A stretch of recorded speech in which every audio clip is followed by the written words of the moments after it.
Uh, This meeting is being recorded. there you go. That's our cue.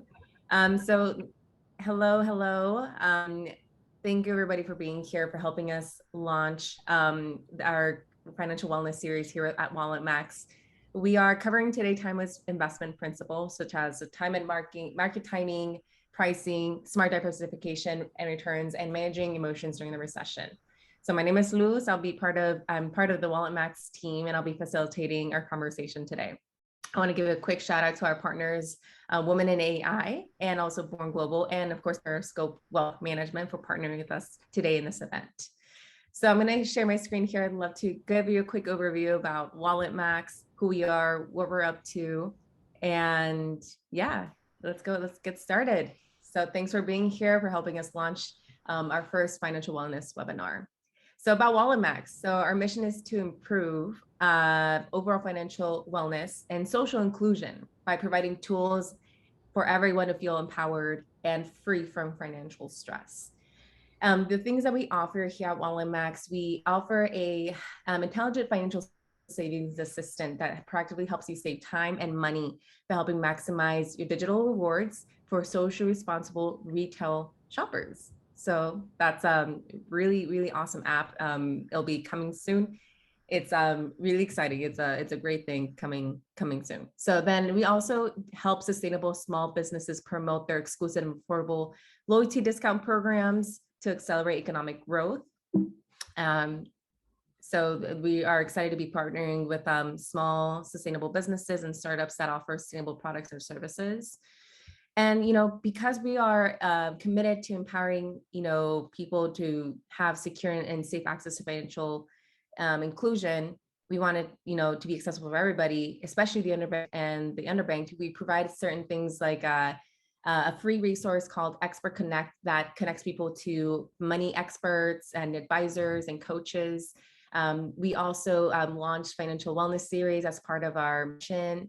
And we're going to be offering a summit, a one-day summit. We'll be featuring a couple financial wellness speakers to, be able to share their financial advice and get into those topics. So we are excited to cover these, to do this work.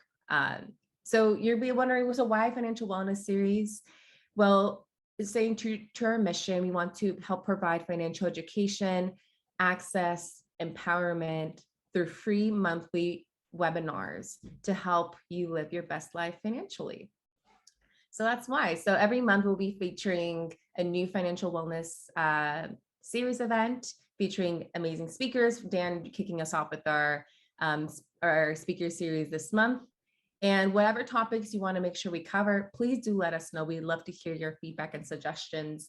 We'll be covering things like, personal finance, budgeting, wealth management, and so much more.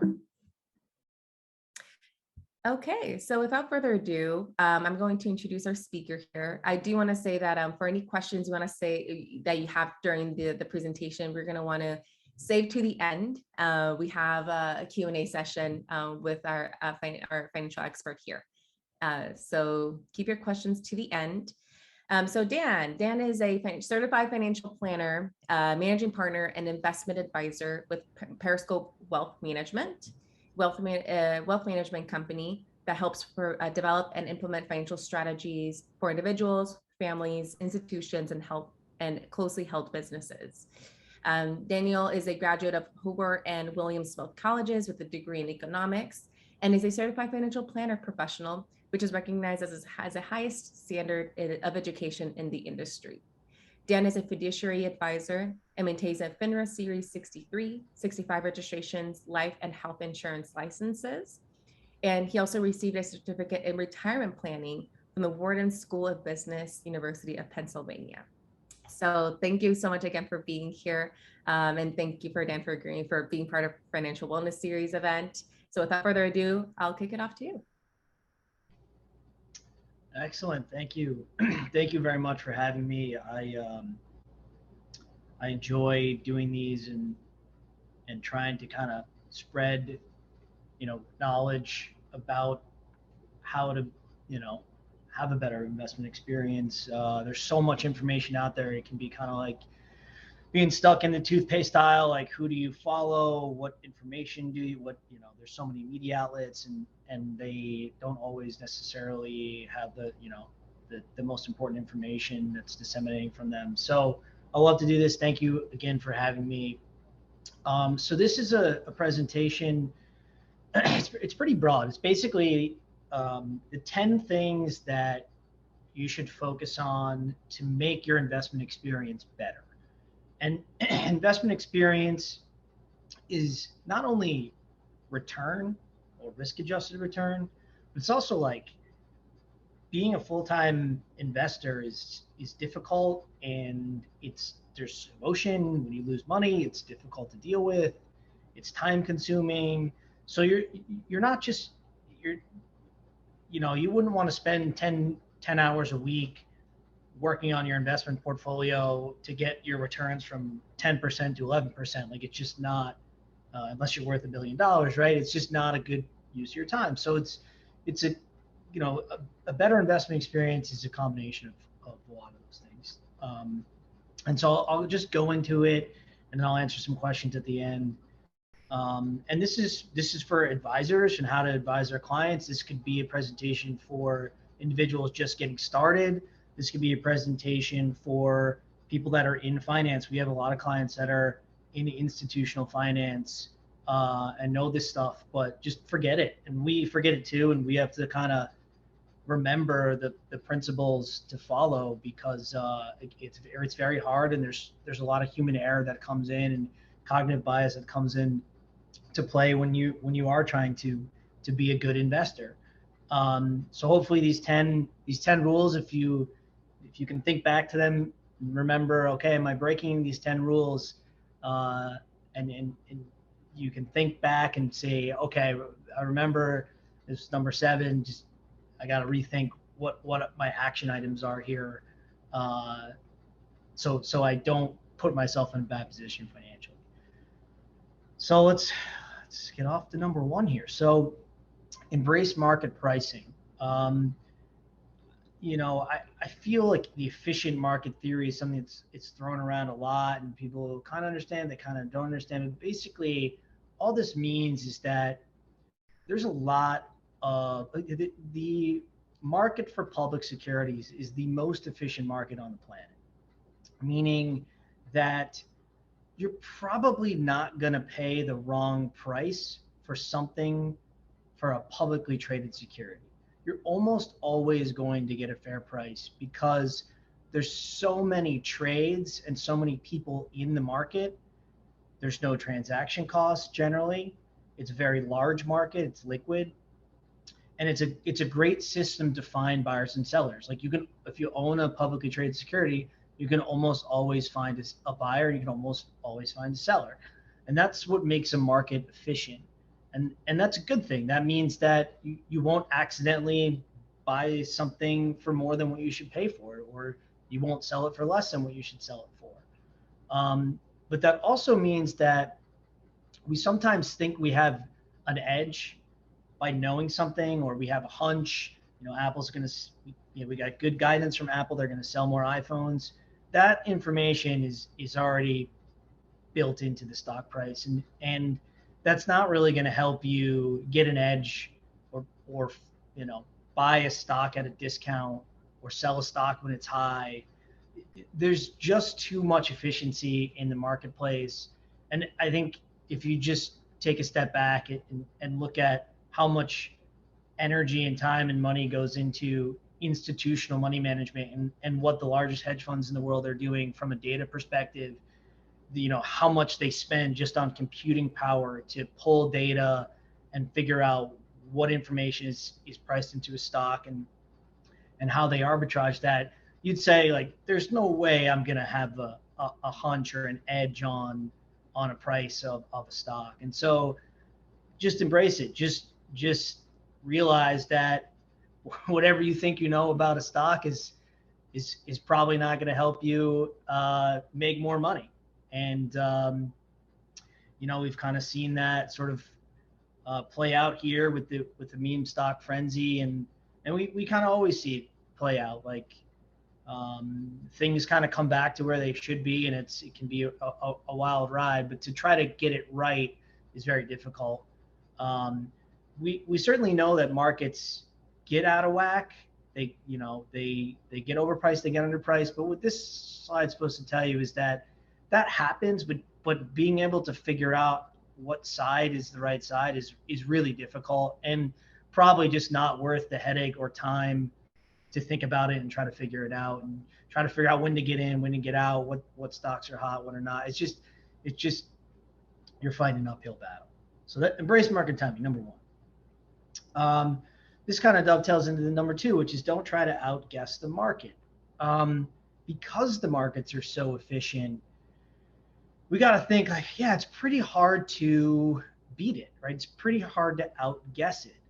And that shows true when we look at large institutional money managers and we look at their numbers and we look at their performance. So we take this study is one done by a firm called Dimensional, which is sort of linked to Chicago School of Economics at the Booth School, and they take these fund managers, all the ones that are mandated, and they look at their performance, and turns out they don't always do so hot. In fact, most of the time they underperform the average. And that's because they're trying to outguess. They're trying to market themselves as, I know what's going to happen, and I know which stocks are going to do well and which stocks are not going to do well.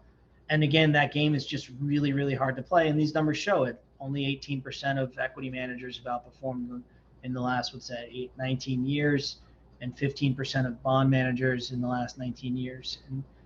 And so how do you pick a money manager then? It's a little bit tricky.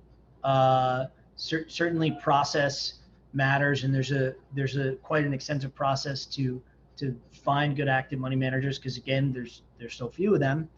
But what we've found is the two factors that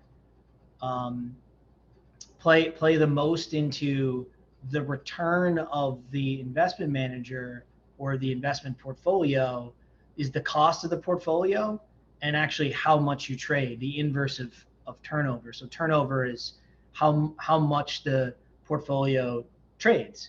So if you have your portfolio of 50 stocks, and we took 100 investors, and we said and we looked at how often they trade, what we would find is that the people that trade the least actually do the best.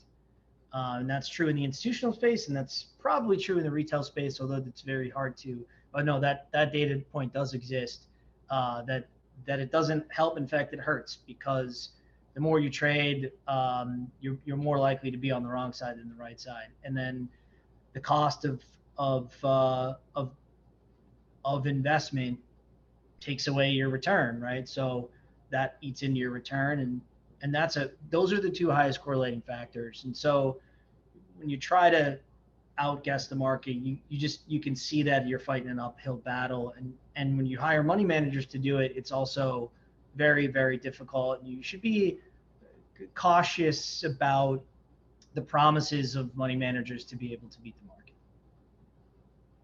Number three, resist chasing past performance. This is probably the biggest one that we see, and we try to coach out of this habit, and that's looking at a fund or an investment and picking it based on how it's performed in the past. And we have, everyone says, all advisors say, don't, past performance doesn't guarantee future results. In fact, it would sort of do the opposite. Things that performed well, generally they perform poor going forward. And this one's hard, because if you when you looking at your 401k is the best example. We look at our 401ks, we have to pick funds. Naturally, we're going to look at what funds did the best, and that's a choice that can actually get you to buy the fund that's going to do the worst going forward. And this is a function of cycles. funds, like for example, right now, if you look at the performance of funds over the past 10 years, all the funds that hold 100% US stocks versus a fund that's 70% US stocks and 30% non-US stocks, which one do you think is going to do better? And the answer is the funds that hold 100% US stocks, their past performance is going to be better regardless of the money manager skill and almost regardless of any other component in that investment choice. So, but we know historically that hasn't been the case. We know that historically global portfolios tend to do better, but just not in the last 10 years. And these business cycles can last for 3 years, they can last for 15 years, they can last for 20 years. And so if you're choosing an investment based on how it just performed, it's a big red flag. You need to reassess and say, okay, either I need to come up with a better investment thesis, or I need to talk to a professional that can help me figure out what to buy and why to buy it. So that's number 3. Really tough one. I get caught in this too. When I look at funds, I'm like, oh wow, that's done really well, and then I gotta say, wait a minute, this is, don't get sucked into the performance trap. What markets work for you? Great one. So,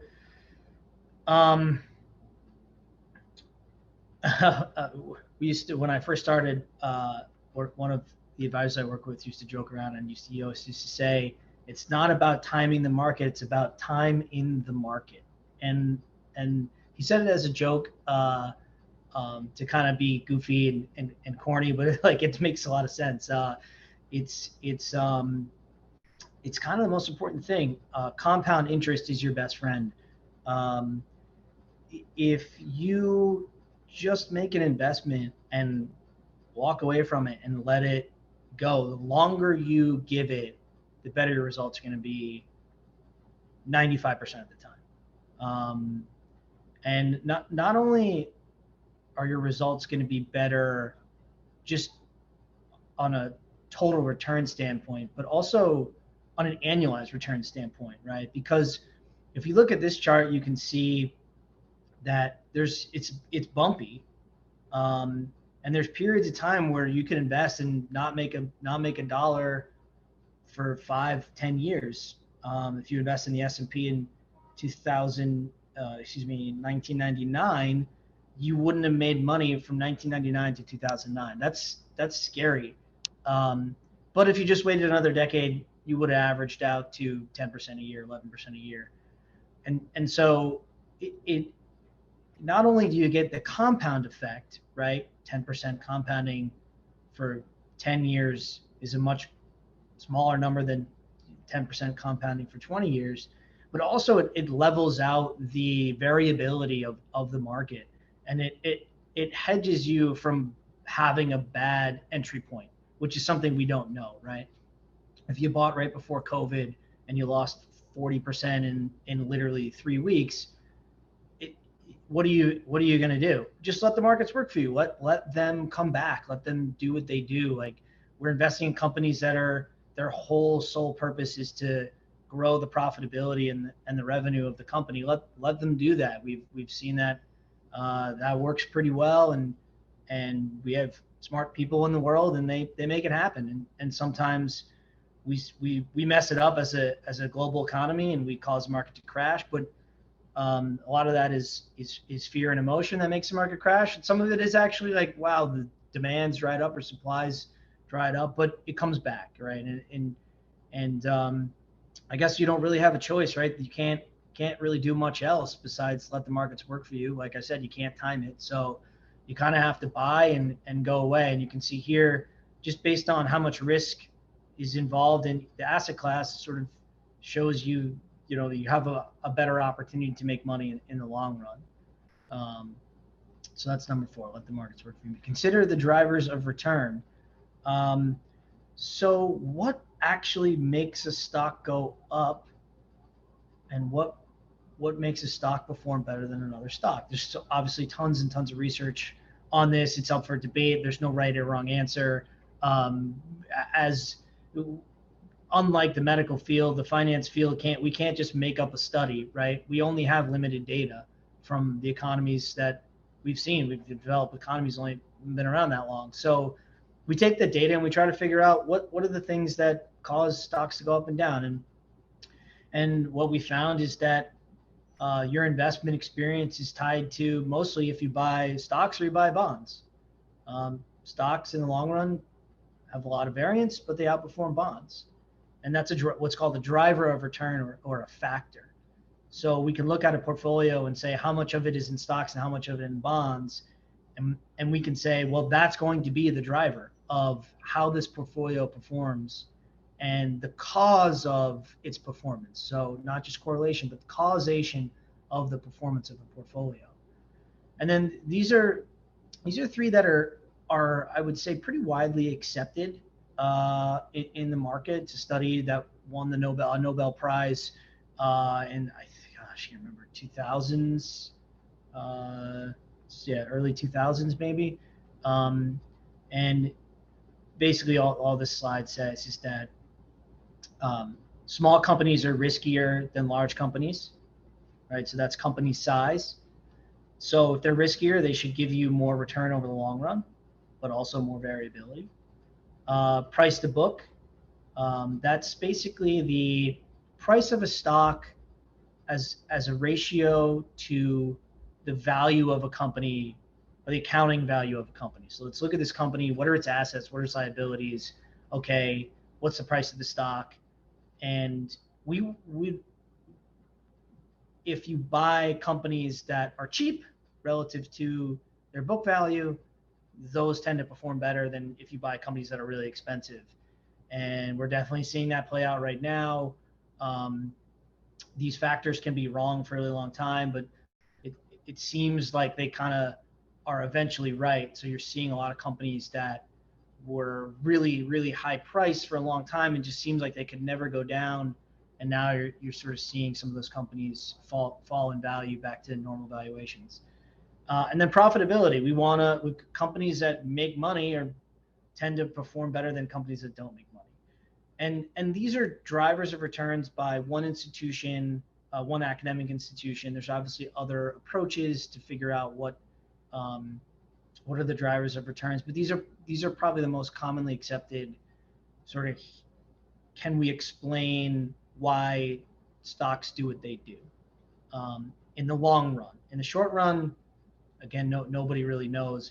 It's how many buyers and how many sellers, and it's a popularity contest, right? But in the long run, these drivers have a high correlation to what the stock has actually performed return-wise. Number 6, practice smart diversification. Everyone says this. What does it mean? So the simplest way to put this is the allocation of your portfolio by sector of the global market explains 90% of the returns. So U.S. stocks have correlations to each other, and take that smaller, U.S. large stocks have an even tighter correlation. U.S. large growth stocks have an even tighter correlation to each other. So let's let's say that if we own one stock in our portfolio, the outcomes of that stock could be bankruptcy, or it could be, 30% a year returns if you bought Amazon in 1990, right? So if you own one stock, your outcome could be very, very wide. And that might work for you, but if you're trying to retire, having a possible outcome of losing all your money is probably not one you want to have to worry about. So diversification, just all it does is limit the possible outcomes and makes your portfolio expectation a little more palatable. So if we turned our portfolio from one large cap stock to 10 large cap stocks, that's better. And then if we made it 50, that'd be better. And if we bought all the entire S&P 500, that'd be better. If we added a small stock, if we added a bunch of small stocks. Then if we added emerging markets, and so then we just keep adding, right? We just keep adding until we get more diversification. And we would have more and more diversification as much as possible up until it's just too costly to add it. And that's where private equity comes into play. And that can serve a purpose, but you can get, like in this example, a global market index portfolio. You can buy an index fund that has 10,000 companies. That's probably enough diversification. Like going from 8,000 to 9,000, probably don't get that much benefit, but going from one stock to 1,000 stocks, massive benefit. And what we know is that how that portfolio is allocated and how it's diversified, that explains 90% of the variation of a portfolio return over time. And so it doesn't matter so much if we have Google or if we have Amazon. What matters is that we have large cap growth stocks or tech stocks, right? And then what matters is that we add other things so that when large cap tech stocks go into, a bubble that burst in 1999, that all of our portfolio wasn't there, right? But pretty straightforward. But in our advice is a global portfolio is better than just an all U.S. portfolio, and more diversification, generally better than less. Avoid market time. We talked a little bit about this already. I'll go through this one quick. These are actual returns of these asset classes, and you can see that there's no pattern. They cycle. They're all over the place. When you try to pick sectors like large versus small, or energy companies versus healthcare companies, you're basically just trying to figure out what this pattern is. And I think it's not a good use of time, and generally leads to worse returns when you try to do that. So I think just accept the fact that holding all these things is probably better than just holding one and trying to guess which one's going to be the best one is not a good use of time. So avoid market timing. I think you know that one. Manage your emotions. Number 8. Investing is, if I said your allocation is 90% of your portfolio, and it seems so easy, right? We just hold a diversified portfolio and that explains our returns, and we should just hold that forever. And this is easy, right? This is so easy. But in practice, when you're in a period like right now where accounts are down 10, 15, 20, 30, 40%, being in that period is living through that is much worse when your own money is down that kind of number. And so when we go into it, an engagement with a client, really try to coach them through this, like, okay, this is the portfolio returns that you want, 10% a year. This is the kind of drop that you could see. And it can be scary. 50% down on your money is scary. And so managing that and just accepting that this is part of the investment experience, and